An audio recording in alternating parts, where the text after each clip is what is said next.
Swastiastu, salam sejahtera bagi kita semua. Saya ucapkan terima kasih kepada Bapak Kepala Sekolah yang sudah memberikan kesempatan bagi kami untuk menyampaikan diseminasi mengenai menyebarkan pemahaman dan pengalaman penerapan budaya positif modul 1.4 di pendidikan guru penggerak. Nah, budaya positif itu apa sih Bapak Ibu? Jadi ini sebelum saya mempelajari modul ini pun saya juga belum terlalu mengenal mengenai budaya positif. Mungkin dulu Bu Lestari pernah diseminasi juga di tahun sebelumnya di JGP Angkatan 7, namun masih ingat-ingat lupa seperti itu. Setelah mempelajari lagi, saya menjadi lebih refresh lagi pemikirannya mengenai bahwa budaya positif itu merupakan nilai-nilai, keyakinan-keyakinan, dan kebiasaan-kebiasaan di sekolah yang berpihak pada murid agar murid dapat berkembang menjadi pribadi yang kritis, penuh hormat, dan bertanggung jawab. Jadi fokusnya kepada murid. Nah, guru sebagai fasilitator di situ, kita bersama-sama untuk bagaimana mewujudkan budaya positif ini bisa berkembang, bisa menjiwai, bisa menjadi tubuh dari semua desa itu sendiri. Nah, konsep utama budaya positif di modul ini yaitu yang pertama bahwa pembelajaran paradigma baru. Jadi ada pembelajaran dengan paradigma yang lama, kemudian bergeser ke paradigma yang baru. Kemudian mengenai disiplin positif, mengenai kebutuhan dasar manusia, kemudian mengenai motivasi perilaku manusia, posisi kontrol restitusi, keyakinan pembelajaran, dan segitiga restitusi. Nah, materi ini nanti disampaikan sebagian oleh saya dan sebagian oleh rekan saya di JGP yaitu Pak Putu Sudama. Yang pertama yaitu mengenai pembelajaran dengan paradigma baru. Nah, pembelajaran paradigma baru ini dirancang berdasarkan prinsip pembelajaran yang berdiferensiasi, sehingga setiap peserta didik belajar sesuai dengan kebutuhan dari tahap perkembangannya untuk mewujudkan profil pelajar Pancasila. Nah, ini kan ada pergeseran ya Bapak Ibu. Mungkin di kurikulum sebelumnya kita fokus ke kompetensi pengetahuan dan kompetensi keterampilan. Sedangkan di kurikulum dengan paradigma baru ini, kurikulum Merdeka, yaitu fokus ke pembelajaran yang berdiferensiasi. Dia berpatokan dari filosofi pendidikan Gajah Dewantara bahwa setiap siswa itu punya kodratnya masing-masing. Seperti yang sering disampaikan juga oleh Bapak Kepala, misal guru bagaikan petani. Saat menanam jagung pasti yang dihasilkan adalah jagung. Saat menanam padi yang dihasilkan adalah padi. Mungkin di kasus siswa kita mungkin ada siswa yang pintar matematika, kurang di hal olahraga. Kita tidak bisa paksakan itu. Begitu juga sebaliknya. Mungkin dia unggul di voli, sepak bola, tapi matematika kurang. Kita tidak bisa memaksakan itu. Namun posisi guru adalah sebagai fasilitator sehingga siswa itu mengembangkan kodratnya, mengembangkan porsi dirinya menjadi versi terbaiknya. Itu tujuan akhirnya yaitu profil pelajar Pancasila yang ada 6 dimensi ini Bapak Ibu. Kemudian disiplin positif poin yang kedua. Disiplin positif ini mungkin kalau kita dengar kata disiplin yang teringat itu tepat waktu seperti itu nih, taat peraturan. Tapi di sini disiplin itu memiliki arti yang lebih luas lagi dan lebih mendalam. Jadi disiplin positif adalah cara penerapan disiplin yang mengajarkan anak untuk bertanggung jawab dan menumbuhkan kesadaran diri berdasarkan nilai-nilai kebajikan. Jadi disiplin ini tertanam di dalam diri Bapak Ibu. Jadi siswa diharapkan mampu memiliki kesadaran diri untuk mengikuti nilai-nilai kebajikan yang ada dan juga pasti tertanam dalam dirinya. Mungkin hanya perwujudannya yang kadang berbeda-beda. Kemudian disiplin positif lebih ke arah disiplin diri yang dapat mengontrol diri dalam melakukan segala tindakan, baik yang positif maupun yang kurang positif. Itu dipengaruhi ini. Kemudian disiplin positif itu dapat membuat murid memahami dan menyadari berdasarkan motivasi internal, bukan akibat paksaan, ujian atau hukuman. Jadi nanti ini terkait dengan motivasi perilaku. Nah, kemudian selanjutnya mengenai kebutuhan dasar manusia. Nah, kebutuhan dasar manusia ini juga menjadi salah satu faktor seseorang berperilaku, termasuk siswa kita, bahkan termasuk kita sendiri. Setiap kita melakukan perilaku, pasti ada faktor ini yang mendasari setiap perilaku kita. Contohnya seperti ini. Misal faktor yang pertama yaitu bertahan hidup. Bertahan hidup terkait dengan kebutuhan primer kita ya Bapak Ibu, yaitu makan, minum, kesehatan, rumah, dan rasa aman.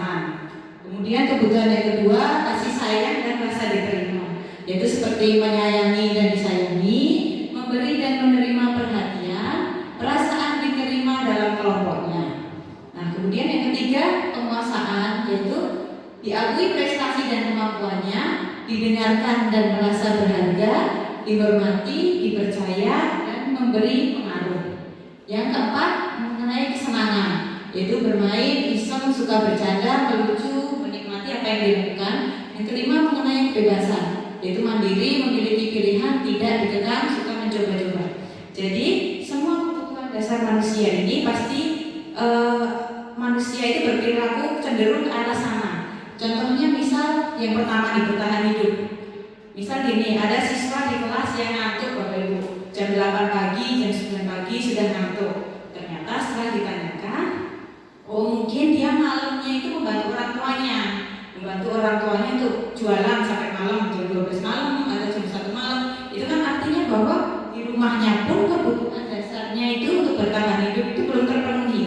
Akibatnya dia berperilaku yang menyimpang dari kebajikan-kebajikan seperti tertidur di kelas, mungkin terlambat atau mengantuk, tidak aktif di kelas, itu banyak faktornya. Kemudian yang kedua, kasih sayang dan rasa diterima. Nah ini mungkin sering kita temui juga di beberapa siswa di sekolah kita. Mungkin ada siswa yang contohnya simpelnya dia mungkin rambutnya gayanya aneh gitu, atau nggak mau potong rambut. Itu tujuannya mungkin sebenarnya dia mengerti bahwa ada aturan yang rambutnya itu harus pendek, tapi dia sengaja seperti itu agar diperhatikan temannya atau diperhatikan gurunya, karena mungkin kebutuhan rasa kasih sayang itu belum terpenuhi dalam dirinya. Kemudian bisa penguasaan, ini mengenai diakui prestasi, didengarkan, dihormati, dan memberi pengaruh. Ini juga kalau positif sih baik Bapak Ibu, bisa kita memberikan motivasi, apresiasi ke anak-anak yang tadinya mungkin dia ragu-ragu, tapi setelah kita berikan dorongan dia menjadi lebih percaya diri, itu bagus. Tapi kalau ini sampai ke negatif, bahaya, karena bisa nanti jatuhnya ke bullying. Termasuk juga yang kesenangan ini, mungkin dia mengganggu temennya, lihat temennya ekspresinya lucu gitu, dia juga ikut senang karena temennya diganggu, mungkin diganggu terus gimana gitu kan, jadi senang, dia mendapatkan kesenangan dari itu. Dia juga merasa lebih berkuasa terhadap temennya, itu berbahaya juga di sini. Nah kemudian yang ini mengenai kebebasan. Mungkin kadang anak-anak kan ingin mendapat kebebasan, bisa contoh simpelnya kalau kita membuat kelompok. Kadang kan guru inginnya membuat kelompok yang heterogen, laki-laki, perempuan, kemudian yang kemampuannya tinggi, kemampuannya standar, dicampur seperti itu. Kadang-kadang anak-anak juga tidak mau. Dia ingin, orang saya ingin kelompokan sama ini, gitu kan? Mereka ingin memenuhi kebutuhan dasar manusia, yaitu kebebasan, memiliki kemampuan atau pilihannya mereka sendiri. Nah, kebutuhan dasar manusia ini menjadi dasar dari perilaku anak-anak. Nah, bagaimana kita tahu bahwa anak itu membutuhkan kebutuhan dasar yang mana? Tentunya dengan nantinya melakukan restitusi, dengan menanyakan anak itu sebenarnya alasannya apa sih berperilaku itu. Mungkin dia sering mengganggu temannya, bisa kita tanyakan alasannya apa sih? Oh karena si A lucu kalau saya ganggu. Nah mungkin berarti di bagian kesenangan yang dia belum terpenuhi. Makanya kita tanyakan ke dia, gimana sih caranya agar kamu bisa senang tanpa mengganggu orang lain, seperti itu. Kemudian selanjutnya, nah ini juga mempengaruhi perilaku, yaitu motivasi perilaku manusia. Motivasi merupakan dorongan yang timbul pada diri seseorang secara sadar atau tidak sadar untuk melakukan suatu tindakan dengan tujuan tertentu. Nah motivasi ini ada dua macam, ada ekstrinsik dan ada intrinsik. Untuk ekstrinsik ini terkait dengan faktor luar, contohnya adanya hukuman dan adanya penghargaan. Mungkin ada siswa yang rajin datang ke sekolah tapi masih tertanam motivasi ekstrinsik, jadi karena takut dihukum, karena takut dapat poin. Nah itu masih motivasi ekstrinsik. Kemudian juga misal ini peserta didik yang rajin supaya dipuji, bisa dipuji temennya atau dipuji gurunya, ini motivasinya masih motivasi ekstrinsik.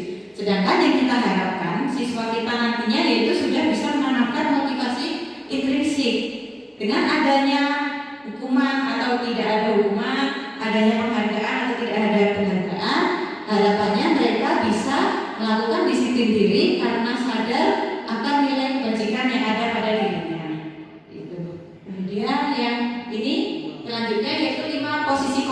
guru dan orang tua.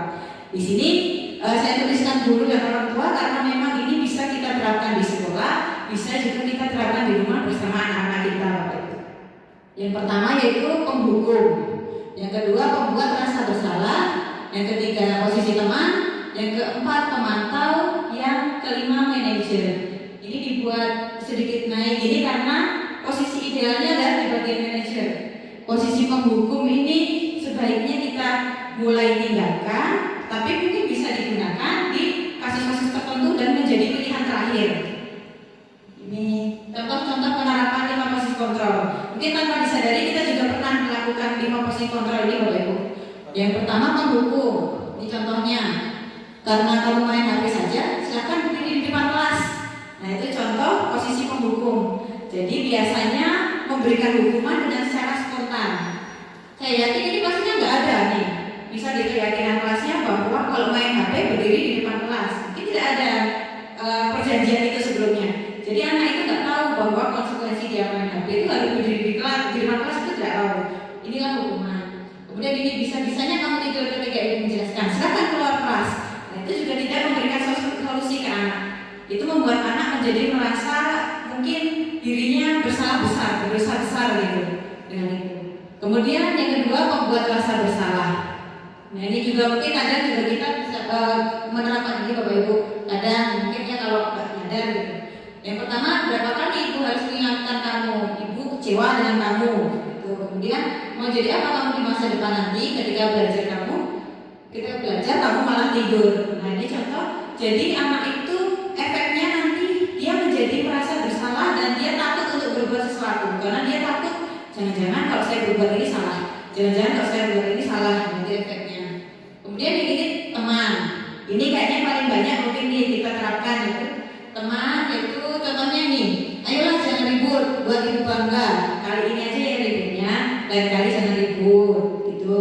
Kemudian ini ya udah nggak apa-apa kamu tidur di pelajaran saat ini, pertemuan minggu depan jangan diulangi lagi ya. Nah itu juga posisi teman.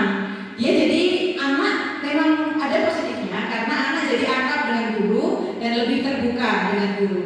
Namun negatifnya adalah anak jadi tidak tahu batasan antara guru dengan murid. Kemudian anak itu cenderung akan mendengarkan guru itu saja yang dianggap sebagai teman. Sedangkan guru lain dia nggak mau mendengarkan. Itu efeknya. Kemudian yang ini pemantau. Nah kalau saya pribadi kayaknya beberapa kali menerapkan teman dan pemantau di manajer ini beberapa kali aja setelah belajar modul ini. Itu kalau pemantau itu contoh kalimatnya, kamu sudah tidak menaati kontrak belajar di kelas. Masih ingat konsekuensinya apa? Nah, jadi di pemantau ini dia terpaut dengan data, terpaut dengan kontrak belajar di awal, keyakinan kelas di awal, kemudian konsekuensinya yang harus dilakukan seperti itu ditentukan tanpa mungkin tidak mempertimbangkan berapa alasan anak tersebut melakukan hal itu. Kemudian ini juga intinya mengenai kontrak belajar dan konsekuensinya. Nah, kemudian yang tingkat yang terakhir ini yang menurut modul ini paling ideal yaitu manajer. Seperti misal, apakah kamu tahu apa kesalahan kamu? Jadi sebelum kita menjudge dia, kita tanya dulu apakah sebenarnya dia sadar bahwa yang dilakukan itu salah. Karena anak-anak kadang tidak menyadari bahwa yang dilakukan salah, karena dia merasa dia melakukan itu untuk memenuhi kebutuhan dasar manusia yang tadi, Bapak Ibu. Jadi dia tak tahu bahwa memang saya kan harus senang, saya baru senang dengan melakukan misal mengejek teman, saya senang, dan itu kan hal yang salah. Tapi dari kebutuhan dasar manusia itu masuk ke kesenangan tadi. Nah, ini disadarkan dulu anaknya bahwa perbuatannya salah. Kemudian yang kedua, kira-kira bagaimana kamu memperbaiki kesalahan kamu ini? Itu. Jadi anak diberikan kesempatan untuk menentukan solusi atau menentukan apa yang akan dilakukan rencananya untuk memperbaiki hal yang terjadi, masalah yang terjadi pada dia. Jadi ini masuk ke manajer, nanti di bagian restitusi akan dijelaskan lebih lengkap oleh Pak Sudarmawan. Itu nih Bapak Ibu. Jadi idealnya di bagian manajer, di bagian penghukum ini kalau bisa kita tinggalkan. Kemudian membuat rasa bersalah ini juga kalau bisa kita tinggalkan. Seperti itu. Di bagian teman, iya kita coba terapkan untuk konsisten di bagian manajer. Nah, oke. Terima kasih untuk materi yang saya sampaikan, yaitu mengenai tadi. Untuk materi selanjutnya akan disampaikan oleh Pak Putu Sudarmawan. Ya, jadi ini pengertian terkait dengan keyakinan kelas. Ya, keyakinan kelas itu adalah nilai-nilai kebajikan atau prinsip-prinsip universal yang disepakati bersama secara universal, lepas dari latar belakang suku, negara, bahasa maupun agama. Ya, kemudian menurut Gassen, keyakinan kelas itu adalah suatu keyakinan akan lebih memotivasi seorang dari dalam seseorang akan lebih bersemangat untuk menjalankan keyakinannya daripada hanya sekedar mengikuti serangkaian peraturan. Yang membentuk keyakinan kelas. Jadi Bapak Ibu mungkin di awal kita mulai tatap muka dengan siswa di kelas, kita biasanya kita dituntut untuk yang membentuk yang namanya keyakinan kelas. Ya, jadi membentuk keyakinan kelas, yang pertama itu adalah keyakinan kelas bersifat abstrak daripada peraturan yang lebih rinci dan konkret. Kemudian keyakinan kelas berupa pernyataan-pernyataan yang universal. Kemudian pernyataan keyakinan kelas senantiasa dibuat dalam bentuk positif. Kemudian keyakinan kelas sebenarnya tidak terlalu banyak sehingga mudah diingat dan dipahami. Kemudian semua warga kelas sebenarnya kita ikut berkontribusi dalam membuat keyakinan kelas lewat curah pendapat. Kemudian bersedia meninjau kembali keyakinan kelas dari waktu ke waktu. Ya, jadi setelah saya mempelajari ikut dalam pendidikan guru penggerak, ternyata banyak hal yang bisa saya pelajari terkait dengan keyakinan kelas. Nah, kemudian lanjut ini terkait dengan restitusi.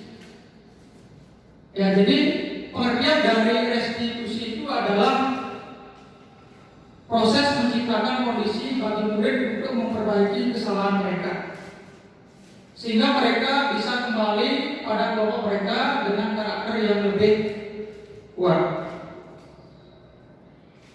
Ya, 9 ciri-ciri restitusi. Yang pertama, bukan untuk menebus kesalahan, namun untuk belajar dari kesalahan. Kemudian yang kedua, memperbaiki hubungan. Yang ketiga, tawaran bukan paksaan. Keempat, restitusi menuntut untuk melihat ke dalam diri. Kemudian yang kelima, restitusi mencari kebutuhan dasar yang mendasari tindakan. Yang keenam, restitusi diri adalah cara yang paling baik untuk perbaiki diri. 7. Restitusi fokus pada karakter bukan tindakan. Kemudian yang 8, restitusi fokus pada solusi. Yang 9, restitusi mengembalikan murid yang berbuat salah pada kelompoknya. Ini 9 ciri dari restitusi. Kemudian ini segitiga restitusi. Ya, jadi Bapak Ibu,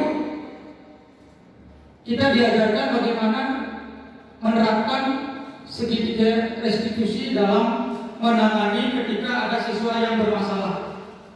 Yang pertama, dimulai dari bagaimana kita langkah menstabilkan identitas. Ya, jadi kalimat yang muncul dalam menstabilkan identitas ketika siswa mengalami masalah. Jadi ada penyampaian kepada siswa tersebut, setiap orang pasti pernah melakukan kesalahan. Kamu bukan satu-satunya yang pernah melakukan ini. Ini sebagai bentuk ucapan bagaimana kita sebagai seorang guru bisa menstabilkan identitas. Kemudian langkah yang kedua adalah validasi tindakan yang salah. Ya, jadi dalam tindakan validasi yang salah ini, apa yang harus kita lakukan sebagai seorang guru kita ketika anak kita bermasalah? Yang pertama, kita harus menanyakan, kamu tentu punya alasan mengapa melakukan itu. Kemudian yang kedua, adakah cara yang lebih efektif untuk mendapatkan apa yang kamu butuhkan? Itu termasuk tindakan validasi tindakan yang salah. Kemudian yang ketiga, langkah yang ketiga yang harus kita lakukan adalah menanyakan keyakinan. Ya, jadi ada bentuk pertanyaan kepada siswa tersebut, nilai-nilai apa yang telah kita sepakati, kemudian kamu ingin menjadi orang yang seperti apa. Ya, jadi ini contoh dari penerapan segitiga restitusi. Ya, jadi ketika ada anak bermasalah, ambil contoh, anak itu sering datang terlambat ke sekolah. Jadi sebagai seorang guru, kita tidak boleh langsung menyalahkan siswa tersebut dan langsung menghukum anak itu. Tidak boleh. Ya, jadi dalam hal ini kita diajarkan bagaimana kita bisa menangani masalah siswa tersebut dengan menerapkan ini segitiga restitusi, dan langkah-langkahnya sudah ada di depan. Baik, apakah Bapak Ibu guru ada yang memberikan tanggapan, pertanyaan, kritik atau saran pada saya, Bu Maulita, atau pada Pak Sudarmawan? Silakan Bapak Ibu. Baik, silakan Bu Lestari. Terima kasih Pak Maulita dan terima kasih Bu Maulita dan Pak Sudarmawan. Sesuatu dari kesempatannya, jadi saya mungkin pertama ingin memberikan apresiasi yang sangat luar biasa kepada Bapak dan Ibu TGP Angkatan 8 dan 9 karena sudah kembali merefresh kita mengenai budaya positif. Walaupun budaya positif ini disorotkan masih proses menuju yang benar-benar utuh.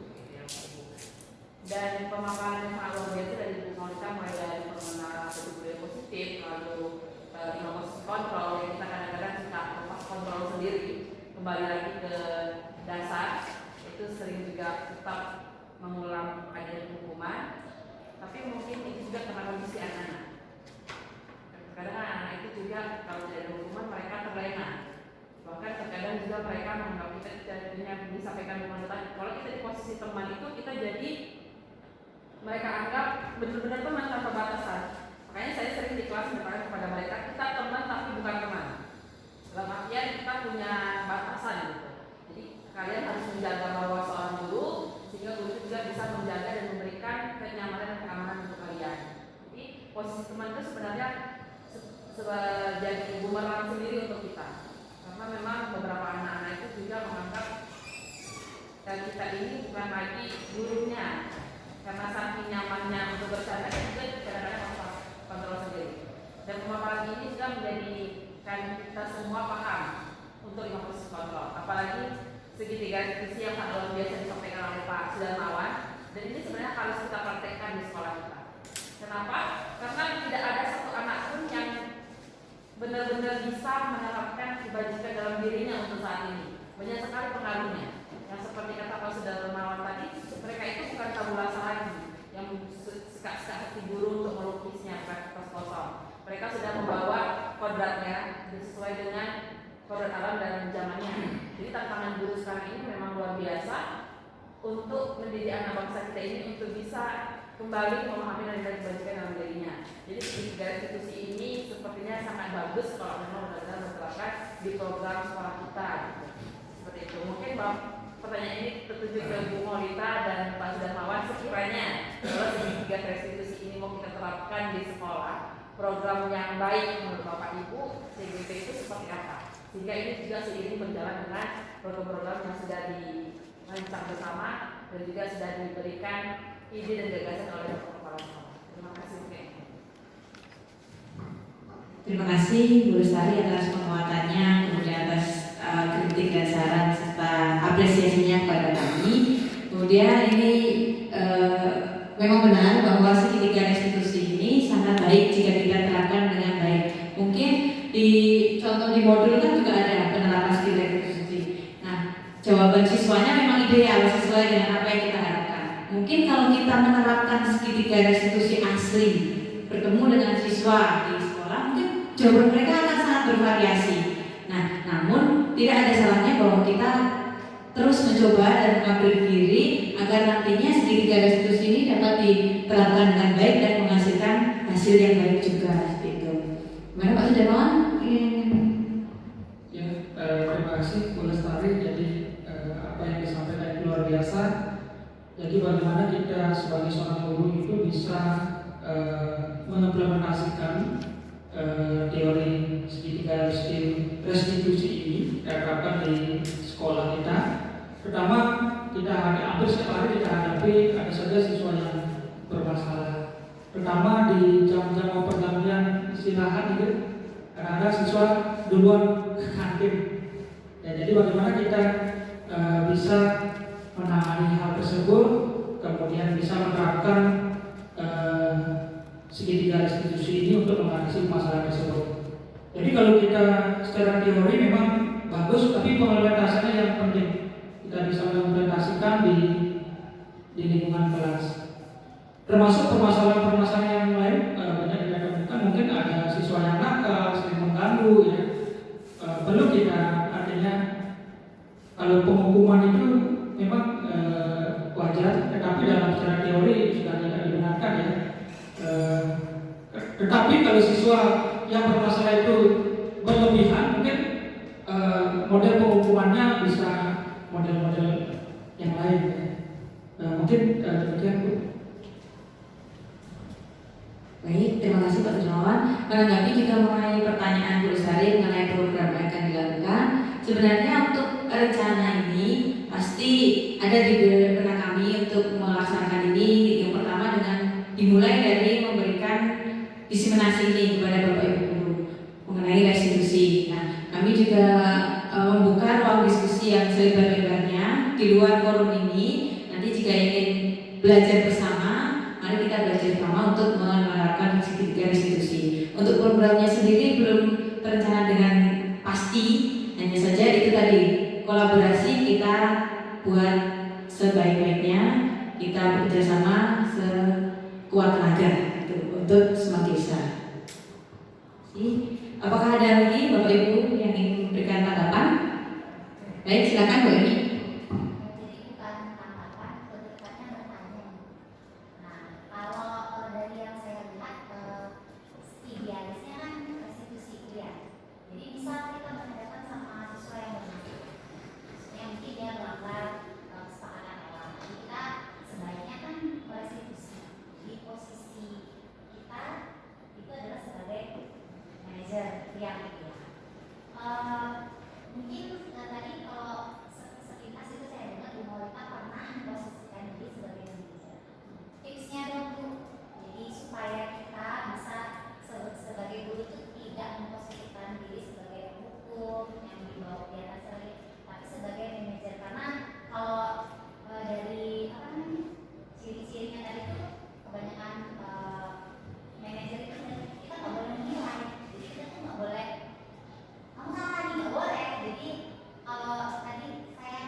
Baik, terima kasih Bu Eni atas pertanyaannya yang luar biasa. Ini juga sekalian kita share nih Bapak Ibu, bukan berarti saya menggurui di sini. Namun setelah belajar di modul 1.4 ini, terutama di bagian segitiga restitusi, kami juga melakukan namanya demonstrasi kontekstual, yaitu membuat seperti drama untuk menerapkan segitiga restitusi. Namun kebetulan anak itu memang melakukan pelanggaran di saat hari itu. Jadi kebetulan dapat siswa itu yang bisa saya restitusi, saya praktekkan dengan sesungguhnya, tidak hanya pakai skenario seperti itu. Nah, jadi ceritanya itu ada salah satu siswa. Jadi saat saya belajar biologi di awal pembelajaran itu saya udah masuk kelas, saya minta anak-anak untuk mengumpulkan HP. Ternyata di saat mereka udah masuk, sudah sebagian besar mengumpulkan HP di depan, tapi salah saya tidak menghitung jumlah HP-nya itu. Ternyata ada 2 siswa yang tidak mengumpulkan HP di depan. Kemudian saat proses pelajaran di tengah-tengah, pasti kalau tidak mengumpulkan HP itu sesekali mereka akan tertarik untuk melihat HP-nya. Kebetulan kalau pengakuan dari siswanya ada temannya yang WA seperti itu. Nah, pas waktu kita belajar sudah mulai efektif, sudah mulai berjalan dengan baik, dia buka WA, padahal udah jelas HP di depan Bapak Ibu. Otomatis kan tertangkap basah seperti itu. Saya ambil HP-nya, kemudian inilah coba saya terapkan manajer di segitiga restitusi. Saya ambil anaknya, saya ambil HP-nya, saya panggil anaknya untuk menemui saya di ruang guru. Nah, diawali dengan tentunya saya bertanya pertama yaitu, kira-kira kamu tahu nggak apa alasan ibu memanggil ke sini? Nah, biasanya anak sih sudah tahu Bapak Ibu. Tahu Bu, karena tadi saya main HP ya Bu ya. Karena udah tahu kan HP-nya kan saya ambil posisinya. Nah, kemudian di situ saya nggak menjudge bahwa anak itu salah. Tapi begini, saya tanya, apakah bermain HP itu salah? Itu yang saya tanyakan. Nah, anak itu mikir dulu awalnya, ragu-ragu salah Bu. Mungkin dia berharap, dia pikir saya berharap dia menjawab salah gitu. Padahal nggak ada salah kan, bermain HP adalah hal yang wajar. Namun di waktu tertentu, gitu. Dan saya bilang main HP itu hal yang wajar. Tapi lihat lokasi, lihat situasi, bagaimana kesepakatan kita di awal itu. Jadi anak itu sadar bahwa nggak masalah bermain HP kan kebutuhan dasar manusia yang kesenangan tadi itu pasti. Kebebasan, kesenangan di situ. Namun saat kebebasan itu kebablasan, itu kita yang harus mengingatkan. Jadi walaupun kita yang bertanya bahwa anak itu salah atau tidak, tapi kita sudah mengarahkan anak itu bahwa tindakannya itu memang salah di bagian-bagian tertentunya gitu Bu. Kemudian dia sudah mengakui bahwa ya Bu salah karena saya main HP di saat pembelajaran padahal sudah diminta untuk membuka HP. Kemudian saya tanya lagi mengenai terkait motivasi perilaku tadi. Pasti dia ada alasan. Kalau yang dijelaskan Pak Sudarmawan tadi mengenai validasi tindakan yang salah, bahwa semua perilaku pasti ada alasannya. Nah saya tanya, alasannya kenapa kok kamu tadi nggak ngumpulin HP, kok buka HP di tengah-tengah pelajaran? Kemudian dia bercerita dengan versinya dia, dan saya terima alasan itu karena dia gini, saya tadi saat ngumpulin HP nggak terlalu dengar saat ibu minta mengumpulkan HP, kemudian pas saya mau ngumpulin HP, kebetulan teman saya WA itu. Jadi saya sekalian buka WA-nya, baru ketahuan nggak sama Bu Maulita, belum sempat saya naruh HP di depan, seperti itu alasannya. Nah dari situ saya terima alasannya bahwa lupa atau nggak dengar mungkin di awal itu hal yang wajar. Namun saya tanyakan lagi, sebenarnya dia ingin jadi orang seperti apa? Kemudian dia ingat tak keyakinan kelas kita di awal, apakah menghargai, kemudian dia ingin menjadi orang yang sukses, itu saya ingatkan kembali. Dan saya nanya ke dia juga, solusinya bagaimana dari kamu? Kamu kan udah ada masalah nih sekarang, kayak di kelas. Nah solusi dari kamu apa nih? Nah dari situ siswanya gini, solusi yang dari dia, saya mau minta maaf dulu sama Bu Maulita karena saya nggak mendengarkan ibu. Nah kemudian solusinya lagi, nanti Bu saya mulai sekarang sebelum pembelajaran saya taruh HP-nya di depan. Nah kebetulan tadi dan kemarin saya kan masuk ke kelas tersebut. Nah anak itu langsung melihat saya, ya udah biasa dan langsung taruh HP-nya ke depan seperti janjinya kemarin. Nah kebetulan ada 2 anak yang seperti itu. Nah itu karena masalahnya simpel ya Bapak Ibu. Jadi segitiga restitusinya bisa diterapkan baik dan efeknya juga lumayan. Tapi mungkin di masalah-masalah lain kita perlu ekstra lagi tenaga untuk menerapkan segitiga restitusi. Itu sekedar pengalaman. Terima kasih. Dan apakah ada Bapak Ibu guru lagi yang memberikan tambahan? Baik, kalau tidak ada, silakan kepada Bapak Kepala Sekolah untuk memberikan masukan kepada kami. Nah baik, Bapak dan Ibu yang hebat, yang luar biasa ya. Jadi semakin banyak mengingatkan kita, walaupun hal-hal yang mungkin selama ini kita kan harus keluar dari zona yang mungkin kemarin kita anggap itu benar, seperti teori tabula rasa. Kemarin kita kan seperti itu, menganggap anak itu ya kertas kosong, kita saya ya tulis. Padahal anak itu adalah sekarang kita harus paradigma kita beda, menganggap anak itu sudah punya potensi yang luar biasa. Dari sekian cerita yang kita simak, sekarang tugas kita adalah membangun kesadaran, bukan anak-anak itu melakukan sesuatu karena rasa ketakutan. Sama dengan kita. Mengapa